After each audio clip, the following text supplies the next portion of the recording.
Mesdames et messieurs, bienvenue sur Cannes News 24, le journal. Examen officiel 2015-2016, le cas baccalauréat, les statistiques liées au taux de réussite du baccalauréat de l'enseignement général sont connues. Une baisse significative par rapport à l'année dernière. Écho dans ce journal. Sport, football, bonne nouvelle, le Cameroun parachève sa préparation en vue d'abriter la Cannes féminine 2016. Le constat a été fait lundi par le Premier ministre Philémon Yahan au terme de sa visite d'évaluation des infrastructures dans la région du Sud-Ouest. Une fois de plus, bienvenue au journal sur Cannes News 24. Examen officiel 2015-2016, le cas baccalauréat. Les statistiques liées au taux de réussite du baccalauréat de l'enseignement général sont connues.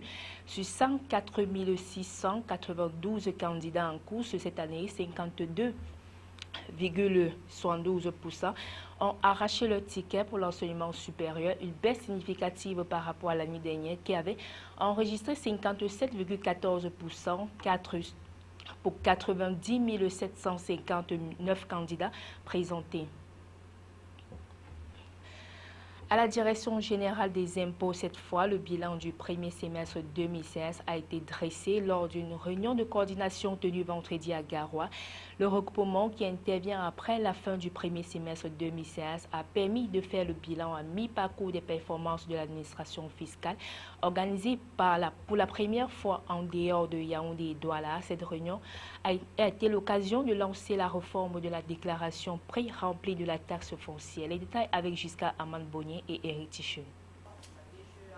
À l'ouverture des travaux de la réunion mensuelle de coordination des services centraux et extérieurs de la Direction générale des impôts, tenue vendredi dernier à Garoua, Jean Abaté dit, le gouverneur de la région, va souligner à grands traits que la levée de certaines barrières douanières à partir du 4 août prochain va rendre le rôle de la Direction générale des impôts encore plus importante dans le maintien à un niveau convenable des recettes de l'État et même dans la protection du tissu économique national. S'agissant des recouvrements pour le compte du premier trimestre 2016, ils ont été, comme depuis 2 exercices maintenant, supérieurs aux prévisions, avec 890 milliards de francs CFA mobilisés, dont 857 milliards de francs CFA de recettes fiscales non pétrolières sur 815 attendus, ce qui représente un taux de réalisation de 105% et une progression de 3,2% par rapport à la même période de l'année dernière. À préciser, la région haute du Nord a contribué pour près de 3 milliards de francs CFA à ces chiffres et autres indicateurs que les voyants sont au vert. Le directeur général des impôts a annoncé durant le même premier semestre plus de 102 milliards de francs CFA collectés au profit des collectivités territoriales décentralisées et certains établissements publics.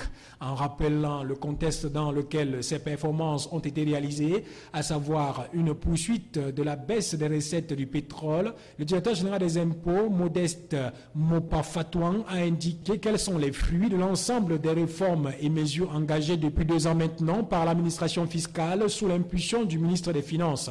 Nous travaillons déjà depuis un certain temps au sein du ministère des Finances sous la supervision de Monsieur le ministre des Finances Alamine Ousmane Mey à anticiper les conséquences de ces accords de partenariat économique. Nous travaillons avec la Direction générale des douanes et nous avons sur la base des projections que nous faisons et des réformes que nous engageons au sein de l'administration fiscale, nous sommes optimistes sur notre capacité à pouvoir engranger des ressources toujours suffisantes pour permettre aux autorités de réaliser leurs actions de développement. Et c'est fort de tout cela que les services de la Direction générale des impôts ont été engagés à intensifier leurs efforts pour maintenir ce cap et dépasser l'objectif 2016 qui est de 1 715 milliards de francs CFA.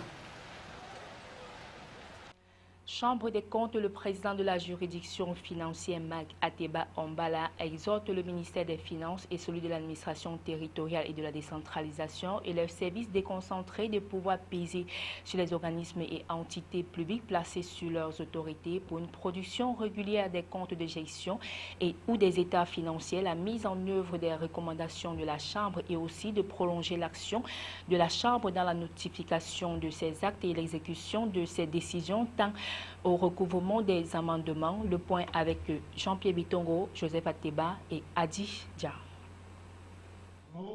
Conformément aux dispositions de l'article 3 de la loi d'avril 2003, fixant ses attributions, son organisation et son fonctionnement, la Chambre des comptes produit annuellement au président de la République, au président du Sénat et au président de l'Assemblée nationale un rapport exposant le résultat général de ses travaux et les observations qu'elle estime devoir formuler en vue de la réforme et de l'amélioration de la tenue des comptes et de la discipline des comptables.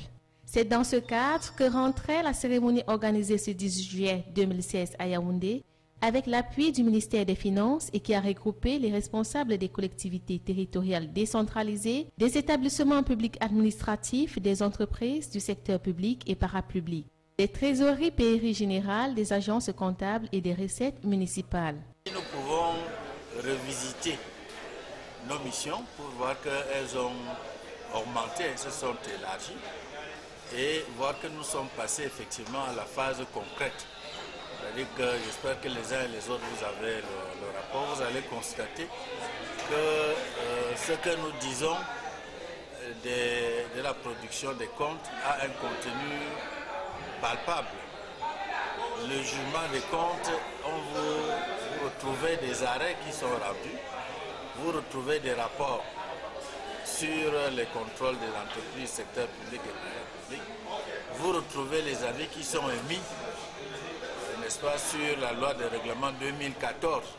En ce qui concerne l'appel lancé par le président de la Chambre des comptes, le rapport de 2014 renseigne que les 13 comptes de gestion des comptables publics de l'État, sur les 13 attendus, ont été produits. Par contre, 88 comptes des collectivités territoriales décentralisées ont été produits sur les 3376 attendus. 29 comptes des établissements publics administratifs ont été produits sur les 524 attendus. Dans la rubrique des recommandations antérieures non suivies des faits, ce rapport recense celles relatives à la sincérité des soldes budgétaires, à la rénovation de certains cadres juridiques, à la production des comptes, à l'application de la loi du 17 décembre 1973 relative aux droits du Trésor pour la sauvegarde de la fortune publique, au projet de loi de règlement et au décret du 15 mai 2013 portant règlement général de la comptabilité publique. Dans le rapport annuel 2014, 5 nouvelles recommandations sont formulées. Nous intervenons dans les secteurs privés, par exemple, si je prends l'exemple comme la SIC dont il a parlé tout à l'heure, ou la Maïtuse. Vous allez trouver un commissaire au compte qui peut donner un premier jugement, mais nous le donnons sous un premier angle, comme vous le connaissez aussi tous. On appelle l'acte de réforme du droit comptable. C'est comme ça. Mais maintenant, le jugement qu'il fait après, c'est sur, je dirais, notre angle d'attaque, ce n'est plus le même angle. Pour le moins, le rapport annuel 2014 est un opuscule de 245 pages en version française et 219 en version anglaise. Ce 9e rapport public annuel de la Chambre des comptes comporte 4 parties qui traitent des activités de la gestion, de l'exécution des missions des contrôles juridictionnels et administratifs, de conseil et d'assistance au pouvoir public, de la jurisprudence de la Chambre en 2014 et des recommandations découlant de ses travaux en cours de cet exercice. Le retour des pluies fait généralement retentir l'écho des inondations, mais l'humidité et les eaux stagnantes étant propices sur le développement des laves, la saison des pluies favorise la prolifération des maladies telles que les filarioses, le paludisme, la grippe. Les victimes se comptent dans toutes les tranches d'âge, les plus vulnérables étant les enfants souvent exposés à des maladies diarrhéiques et toute autre infection digestive, mais aussi des personnes âgées soumises aux douleurs et des rhumatismes. Informer et sensibiliser les PME et les PMI camerounaises sur les grappes génie civil électrique. C'est l'objectif de l'atelier de 2 jours ouvert le lundi 18 juillet 2016 à Douala, une initiative de la Bourse de sous-traitance et de partenariat du Cameroun BSTP qui vise à inculquer aux PME-PMI locales l'idée de renforcer des partenariats pour répondre aux défis de la compétitivité dans divers secteurs. Le récit de Ghislain Kongan, Benoît Dormont. Dans un contexte marqué par la course vers l'émergence, le Cameroun constitue aujourd'hui un vaste chantier où fleurissent des projets et offre des énormes opportunités de marché que les entreprises locales se doivent de conquérir. C'est compte tenu de cette donne que la Bourse de sous-traitance et de partenariat du Cameroun a décidé d'informer et de sensibiliser les entreprises locales sur la bonne méthode à employer à l'effet de faire face à la concurrence. Le fait de se regrouper en grades et en secteurs d'activité leur permet d'être plus compétitifs. Parce qu'à titre individuel, il est bien évident qu'elles n'ont pas les capacités requises pour adresser de si gros marchés.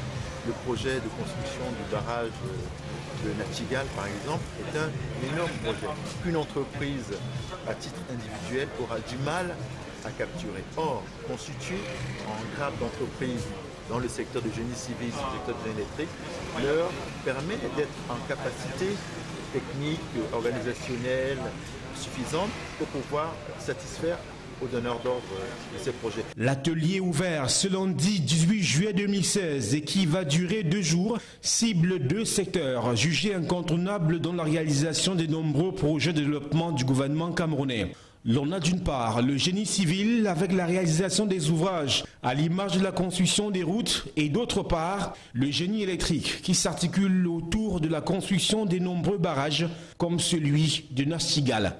La pertinence de cette idée de regroupement en pôle de compétences pour les entreprises locales comme les PMI et PME saute aux yeux et par conséquent est positivement accueillie par les chefs d'entreprise. Vous allez aujourd'hui pour des grands projets, on vous demander des capacités financières que vous n'avez pas.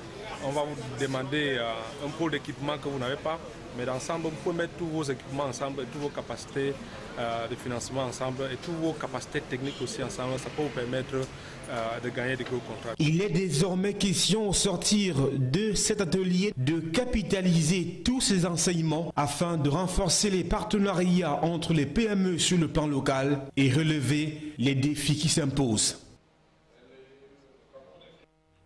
Sport, football, bonne nouvelle, le Cameroun sera prêt pour abriter la CAN féminine 2016. Le constat a été fait lundi par le Premier ministre Philémon Yang au terme de sa visite d'évaluation des infrastructures dans la région du Sud-Ouest. Le Premier ministre chef du gouvernement Philémon Yang, par ailleurs, président du Conseil national des préparations de la CAN 2016 et 2019, s'est dit satisfait de l'avancement des travaux pour ce qui est de l'hébergement ou de l'aménagement des voies d'accès à Boya comme à Limbé. Les chantiers avancent dans ces villes. Le taux de consommation des délais est de 98%, celui de consommation des travaux est de 80%. Le retard pour le niveau d'équipement se situe à 18%. Voilà qui met un terme à cette édition d'information sur CAN News 24. Merci à tous de l'avoir suivi.